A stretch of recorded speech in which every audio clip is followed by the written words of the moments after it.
Congressmen and senators are expending much of their time and energy right now raising the millions of dollars in campaign funds they'll need just to hold on to a job that pays $174,000 a year. Few of them are doing it for the salary, and all of them will say they're doing it to serve the public. But there are other benefits: power, prestige, and the opportunity to become a Washington insider with access to information and connections that no one else has, in an environment of privilege where rules that govern the rest of the country don't always apply to them. When we first broadcast this story in November, it was legal for members of Congress to trade stock based on non-public information gathered during the course of their duties. This story would change that. The story will continue in a moment.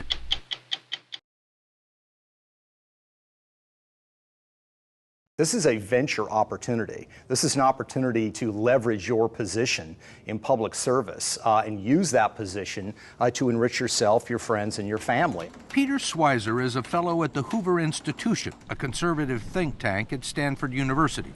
A year ago, he began working on a book about soft corruption in Washington with a team of 8 student researchers who reviewed financial disclosure records. The results became a jumping-off point for our own story, and we have independently verified the material we've used. Schweizer says he wanted to know why some congressmen and senators managed to accumulate significant wealth beyond their salaries and proved particularly adept at buying and selling stocks. There are all sorts of forms of honest grafts that congressmen engage in that allow them to become very, very wealthy. So it's not illegal, but I think it's highly unethical. I think it's highly offensive and wrong. What do you mean honest graft? For example, insider trading on the stock market. If you are a member of Congress, those laws are deemed not to apply.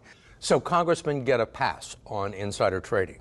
They do. The fact is, if you sit on a health care committee and you know that Medicare, for example, is considering not reimbursing for a certain drug, that's market-moving information. And if you can trade stock off of that information and do so legally, that's a great profit-making opportunity, and that sort of behavior goes on. Why does Congress get a pass on this? It's really the way the rules have been defined, and the people who make the rules are the political class in Washington, and they've conveniently written them in such a way that they don't apply to themselves.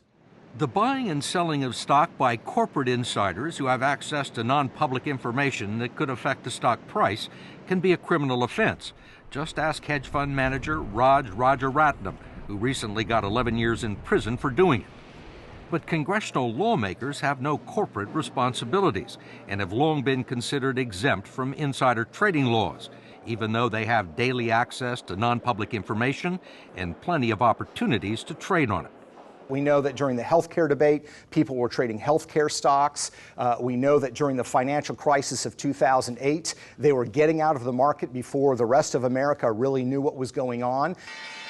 In mid-September 2008, with the Dow Jones Industrial Average still above 10,000, Treasury Secretary Hank Paulson and Federal Reserve Chairman Ben Bernanke were holding closed-door briefings with congressional leaders and privately warning them that a global financial meltdown could occur within a few days. One of those attending was Alabama Representative Spencer Backus, then the ranking Republican member on the House Financial Services Committee, and now its chairman. These meetings were so sensitive that they would actually confiscate cell phones and BlackBerries going into those meetings. What we know is that those meetings were held one day, and literally the next day, Congressman Backus would engage in buying stock options based on apocalyptic briefings that he had had the day before from the Fed chairman and the Treasury Secretary. I mean, talk about a stock tip. While Congressman Backus was publicly trying to keep the economy from cratering, he was privately betting that it would, buying option funds that would go up in value if the market went down. He would make a variety of trades and profit at a time when most Americans were losing their shirts. Congressman Backus declined to talk to us, so we went to his office and ran into his press secretary, Tim Johnson. We're not alleging that Congressman Backus has violated any laws. Okay. The only thing we're interested in talking to him is about his, about his trades. Okay, that's a fair enough request. What we got was a statement from Congressman Backus's office that he never trades on non-public information or financial services stock. However, his financial disclosure form seemed to indicate otherwise. Backus made money trading General Electric stock during the crisis, and a third of GE's business is in financial services. During the health care debate of 2009, members of Congress were trading health care stocks, including House Minority Leader John Boehner, who led the opposition against the so-called public option, government-funded insurance that would compete with private companies. Just days before the provision was finally killed off, Boehner bought health insurance stocks, all of which went up. Now Speaker of the House, Congressman Boehner also declined to be interviewed, so we tracked him down at his weekly press conference. Speaker Boehner, you made a number of trades going back to the health care debate. You bought some insurance stock. Did you make those trades based on non-public information? I have not made any decisions on day-to-day trading activities in my account and haven't for years.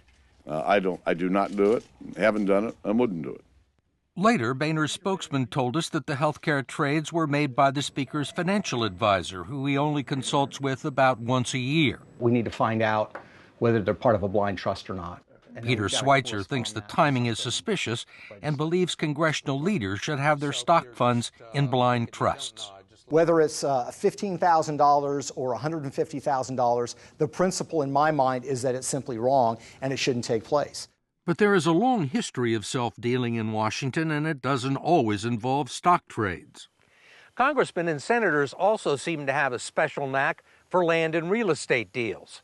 When Illinois Congressman Dennis Hastert became Speaker of the House in 1999, he was worth a few $100,000. He left the job 8 years later, a multimillionaire. The road that Hastert wants to build will go through these farm fields right here.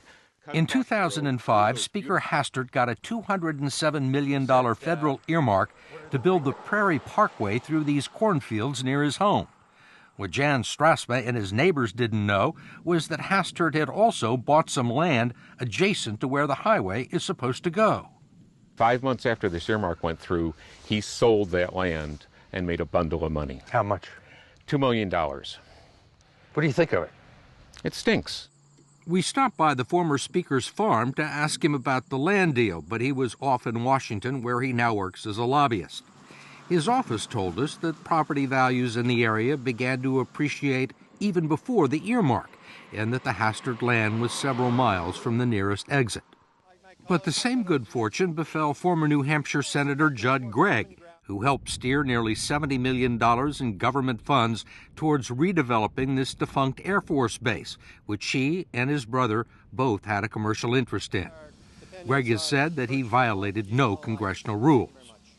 It's but one more example of good things happening to powerful members of Congress. Another is the access to initial public stock offerings, the opportunity to buy a new stock at insider prices just as it goes on the market. They can be incredibly lucrative and hard to get. If you were a senator, Steve, and I gave you $10,000 cash, one or both of us is probably going to go to jail. But if I'm a corporate executive and you're a senator, and I give you IPO shares in stock, and over the course of one day, that stock nets you $100,000, that's completely legal. And former House Speaker Nancy Pelosi and her husband have participated in at least 8 IPOs. One of those came in 2008 from Visa, just as a troublesome piece of legislation that would have hurt credit card companies began making its way through the House. Undisturbed by a potential conflict of interest, the Pelosi's purchased 5,000 shares of Visa at the initial price of $44. 2 days later, it was trading at $64. The credit card legislation never made it to the floor of the House. Congresswoman Pelosi also declined our request for an interview, but agreed to call on us if we attended a news conference. Madam Leader, I wanted to ask you why you and your husband, back in March of 2008, accepted and participated in a very large IPO deal from Visa. At a time there was major legislation affecting the credit card companies making its way through the House. And did you consider that to be a conflict of interest? I don't know what your point is of your question. Is there some point that you want to make with that?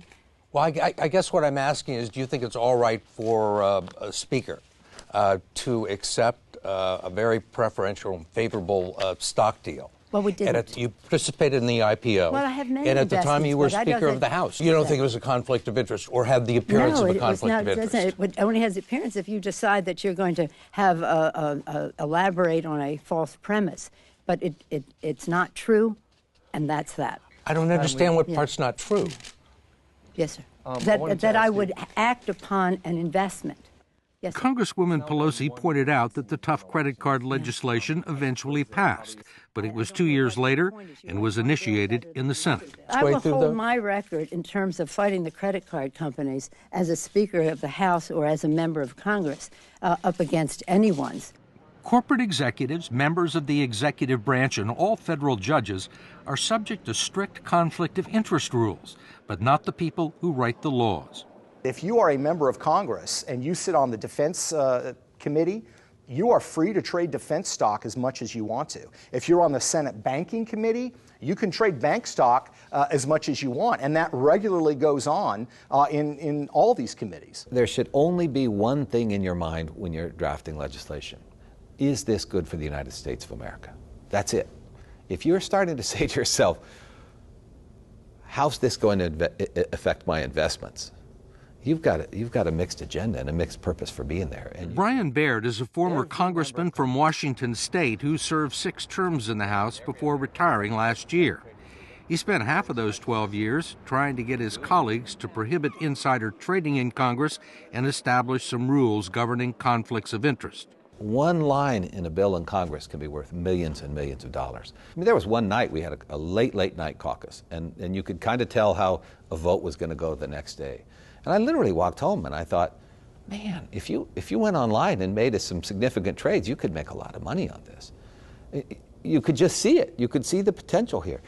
So in 2004, Baird and Congresswoman Louise Slaughter introduced the Stock Act, which would make it illegal for members of Congress to trade stocks on non-public information and require them to report their stock trades every 90 days instead of once a year. How far did you get with this? We didn't get anywhere. Just flat died. Went nowhere. How many co-sponsors did you get? I think we got 6. 6 doesn't sound like a very big amount. It's not, Steve.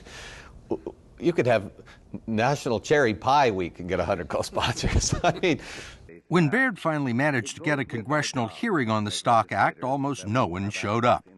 It's reintroduced every session, but is buried so deep in the Capitol, we had trouble finding congressmen who had ever heard of it. Have you ever heard of the Stock Act? The what? The Stock Act. Do you know anything about it? No. Congressman? Congressman? I haven't heard about that one yet. Have you ever heard of something called the Stock Act?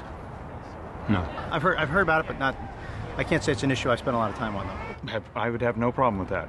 Okay. But then again, I am a big fan of, instant disclosure on almost everything. They're looking for co-sponsors. And yet, I've never heard of it. when you have a bill like this that makes so much sense, and you can't get the co-sponsorships, you can't get the leadership to move it, it gets tremendously frustrating. Set aside that it's the right thing to do, it's good politics. People want their Congress to function well.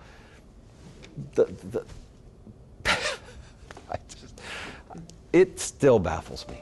But what baffles Baird even more is that the situation has gotten worse. In the past few years, a whole new totally unregulated $100 million industry has grown up in Washington called political intelligence. It employs former congressmen and former staffers to scour the halls of the Capitol, gathering valuable non-public information, then selling it to hedge funds and traders on Wall Street who can trade on it. Now, if you're a political intel guy and you get that information long before it's public, long before somebody wakes up the next morning and reads or watches the television or whatever, you've got it. And you can make real-time trades before anybody else. Baird says it's taken what would be a criminal enterprise anyplace else in the country and turned it into a profitable business model. The town is all about people saying, what do you know that I don't know? And this is the currency of Washington, D.C. And it's that kind of informational currency that translates into real currency. Maybe it's over drinks. Maybe somebody picks up a phone and says, just to let you know, it's in the bill. Trades happen. Can't trace them. If you can trace them, it's not illegal. It's a pretty great system. You feel like an idiot to not take advantage of it. Following our broadcast, more than 284 members of the House signed up to co-sponsor the Stock Act. It passed the House and the Senate and was signed into law by the President in April. However, the provision requiring registration for people involved in political intelligence was dropped from the legislation.